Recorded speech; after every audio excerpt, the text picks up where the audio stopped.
Amen. Mimi naitwa Neema Kabogo, natokea Kiesa Kilolo. Ndio. Mimi napenda kumshukuru Mungu kwa mambo makubwa aliyonitendea. Kufika siku hii ya leo kwangu naona ni muujiza.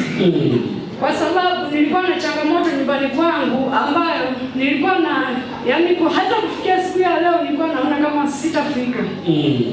Kwa kweli ni mambo makubwa naongea kimkato. Lakini namshukuru Mungu kwa sababu changamoto niliyokuwa nayo nilikuwa natamani tu hata kujiua. Lakini nikafikiri kwamba nikijiua mimi nitapoteza hatima ya mtoto wangu pamoja na wengine nyuma. Kwa hiyo nikaja mahali hapa nikakutana na baba, akaniombea, akanipa ushauri. Na nilipofika nyumbani nikakuta nimepata ujasiri wa kuikabili ile changamoto ambayo napitia. Na nilifika mahali hapa nikaweza kusimama kumwombea mtoto wangu. Yeye akiwa hayupo lakini nilimwombea mimi. Namshukuru Mungu ameweza kufanya mitihani ya kidato cha 4. Bado mtihani mmoja atamalizia Alhamisi. Namshukuru sana Mungu.